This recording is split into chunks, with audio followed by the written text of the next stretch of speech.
बचा ला, याद था अपने आप को।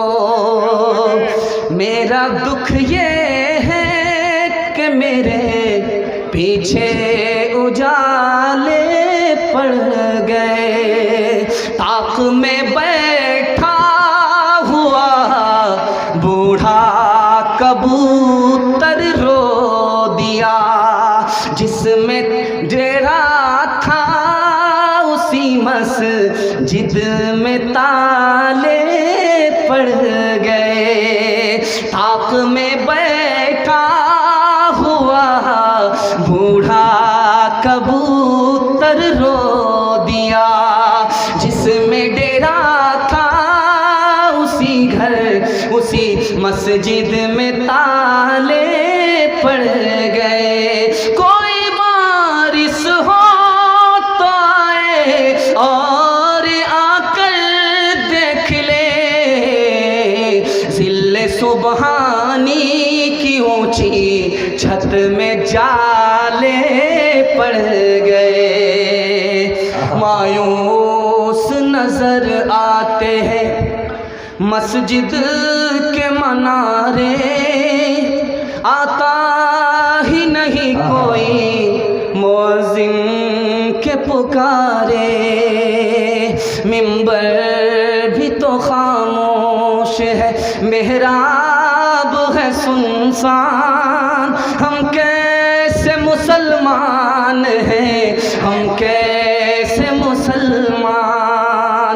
हम सिर्फ ही सुनते हैं मस्जिद की अज़ानें, होती ही नहीं हमसे अदा पांच नमाजें।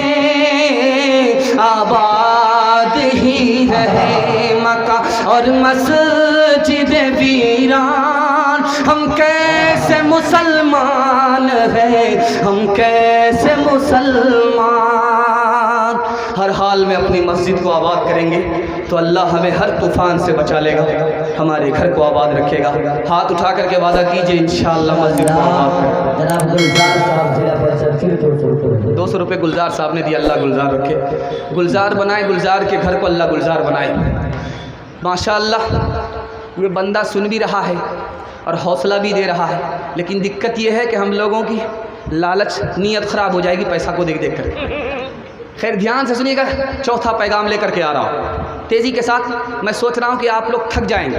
3 पैगाम आपको दूंगा और आपके जलसे को मुकम्मल करा दूंगा। आप लोग सुनने के लिए मुकम्मल तैयार हैं? दोनों हाथ उठाइए इंशाअल्लाह। ध्यान से आप लोग सुनिएगा, सिर्फ 3 पैगाम बाकी रह गए। सबसे पहला पैगाम मैं आपको जवान को देने के लिए जा रहा हूँ, दूसरा पैगाम बच्चों को देने के लिए जा रहा हूँ और तीसरा पैगाम औरतों को देने के लिए जा रहा हूँ। 15 मिनट में आपका जलसा मुकम्मल हो जाएगा इंशाअल्लाह। वहाँ तक साथ देंगे, दुआ पर जलसे को मुकम्मल कराएंगे। हाथ उठाइए इंशाअल्लाह। ध्यान से सुनिएगा जो मैं आपको सुनाने के लिए जा रहा हूँ। अल्लाह के रसूल ने कहा, मेरी उम्मत का गुनाह मुझके ऊपर पेश किया गया। सबसे बड़ा गुनाह कौन सा था? सबसे बड़ा गुनाह ये था कि कुरान उसको मिला था, उसने कुरान को भुला दिया। मेरी उम्मत का सबसे बड़ा गुनाह, कुरान उसे याद था, वो भूल गया। अल्लाह के यहाँ जब वो आएगा तो उसका हाथ कटा हुआ होगा, उसको कोढ़ की बीमारी होगी। तीसरा नमूना आपकी खिदमत में आ रहा है। अल्लाह के रसूल ने फरमाया, सर को पत्थर से तोड़ा जा रहा था। वो कौन आदमी था? रात में कुरान की तिलावत नहीं की, दिन में कुरान पर अमल नहीं किया। 5वां नमूना आपकी खिदमत में लेकर के आ रहा हूँ। मरने के बाद उस आदमी के गले में कुरान लटका हुआ होगा, जिसके खिलाफ कुरान शिकायत करेगा, मेरे परवरदिगार तूने मुझे किसके हवाले कर दिया था, इसने सबको पकड़ा, मुझको छोड़ दिया। नबी की फरियाद होगी आखिरत में, मेरे खुदा ये जहन्नम में जाने वाले वो लोग हैं जिसने तेरे कुरान को छोड़ दिया था। अल्लाह के रसूल ने फरमाया, जो कुरान को छोड़ेगा तकब्बुर की वजह से, अल्लाह उसकी गर्दन को नाप लेगा, तोड़ देगा। और जो कुरान को छोड़ करके अल्लाह के रास्ते पर चलना चाहेगा, अल्लाह उसे गुमराह कर देगा। 3 मिसाल दे रहा हूँ, सुनने के लिए आप लोग तैयार हैं? दोनों हाथ उठा दीजिए इंशाअल्लाह। मोबाइल से जब फुर्सत मिलेगी तब कुरान पढ़ेंगे, हाथ उठाइए इंशाअल्लाह। समझ में आ रहा? मरने वाला मर रहा है, उससे पूछा कि तुम्हारी आखिरी ख्वाहिश बताओ। इंतकाल करने वाला इंतकाल कर रहा है, इधर से रिश्तेदार उधर से दोस्त अहबाब सब लोग जमा हैं, पूछ रहे हैं कि तुम्हारे खाने की कोई ख्वाहिश है, तुमको कुछ कहने की ख्वाहिश है? कहा एक ही हसरत है। कहा क्या हसरत है? 25 पारे हिफ्ज कर चुका था, सिर्फ 5 पारे बाकी रह गए, इसी की हसरत दिल में लेकर के जा रहा हूँ। सज़ा मिल रही है जेल में, क्या कहा जा रहा? आटा पीसो। जंग आज़ादी के लिए सर पर कफन बांध करके आए थे, जेल आ गए हो, आटा पीसो। जब आटा पीसने लगे तो इससे पहले वज़ू किया, वज़ू करके सूरह यासीन की तिलावत शुरू किया। जेलर ने हाथ जोड़ करके कहा कि कुरान की तिलावत बंद करो वरना मेरा कलेजा फट जाएगा। तीसरी मिसाल आपके सामने रखने के लिए जा रहा हूँ। अबू बकर के ऊपर मुकदमा हुआ है, अगर मक्के में रहना है कुरान की तिलावत नहीं कर सकते। का ये तो नहीं होगा, का फिर मक्का छोड़ना होगा। का मक्का छोड़ देंगे लेकिन कुरान नहीं छोड़ सकते। इंशाअल्लाह हमारे हाथ में कुरान है, हमारी तरक्की को कोई छीन नहीं सकता। अगर हमारे हाथ से कुरान निकल गया तो कोई हमें तरक्की की राह पर ला नहीं सकता। इंशाअल्लाह कुरान को दांत से पकड़ेंगे, तिलावत करेंगे, अमल करेंगे। हाथ उठा दीजिए इंशाअल्लाह। वो मुअज़्ज़ज़ थे ज़माने में मुसलमान हो गए और हम खार हुए, तारिके कुरान हो गए। ताकों में सजाया जाता हूँ, आँखों से लगाया जाता हूँ, तावीज़ बनाया जाता हूँ, धो के पिलाया जाता हूँ।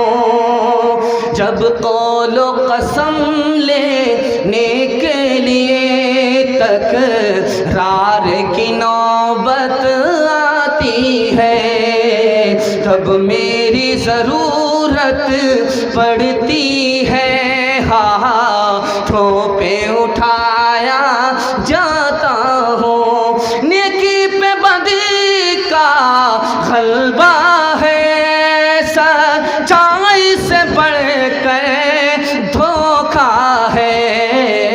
एक बार हंसाया जाता हूँ, 100 बार रुलाया जाता हूँ। बच्चों के हवाले से सुना रहा हूँ, आप लोग सुनने के लिए तैयार हैं तो दोनों हाथ उठाइए इंशाअल्लाह। ध्यान से सुनिएगा, बच्चों के हवाले से सुना रहा हूँ। अभी मदरसे का सर्वे आया यूपी में, इसको सामने रखिए, मेरा पैगाम आ रहा। बिल्कुल बिल्कुल 2 मिनट में बाईपास आपको लेकर के जा रहा हूँ। आपको बाईपास नहीं ले जाऊंगा तो आपका डबल पंक्चर हो जाएगा। बिल्कुल आपको बाईपास ले जा रहा हूँ। उस सर्वे में कहा जा रहा है कि मुसलमान मदरसे में इस दीन की तालीम तो देते हैं, स्कूल की तालीम नहीं लेते। मदरसे में जो लोग दीन की तालीम लेते हैं वो कितने फ़ीसद है? सिर्फ 5%। और जो स्कूल की तालीम लेने वाले हैं वो कितने फ़ीसद हैं? 95%। 95% मुसलमान दीन की तालीम नहीं लेता। यहाँ कोई उंगली नहीं उठाता, आवाज़ नहीं उठाता। जो 5% हैं, सिर्फ 5% मदरसे में तालीम ले रहे हैं, उन पर उंगली उठाई जा रही है। उंगली उठाने वाले को कितना अल्लाह ने बेहतरीन जवाब दिया है। 1800 बच्चों ने नेट में इम्तिहान दिया था, उसमें 1200 बच्चे मदरसे के कामयाब हो गए। वो हाफिज़ भी हैं प्लस डॉक्टर भी बनेंगे। आप कैसे अपने बच्चा को हाफिज़ बना करके डॉक्टर बनाना चाहेंगे, मैं राज बता रहा हूँ। आप लोग तैयार हैं सुनने के लिए? दोनों हाथ उठाइए। 5 साल स्कूल में आप तालीम दिलाइए। 5 साल 5 साल जब पूरे हो जाएं तो उस बच्चे को स्कूल से निकालिए। 3 साल के लिए आप मदरसा में दाखिल कर दीजिए। 3 साल में आपका बच्चा हाफिज़ कुरान हो जाएगा। उसका दिमाग इतना तेज़ हो जाएगा जैसे पत्थर पर चाकू तेज़ होता है। जब वो बच्चा हाफिज़ हो गया तो आप उसको मदरसे से निकाल करके फिर स्कूल में डालिए। आपका बच्चा एक वक्त आएगा हाफिज़ भी होगा, डॉक्टर भी होगा। हाथ उठा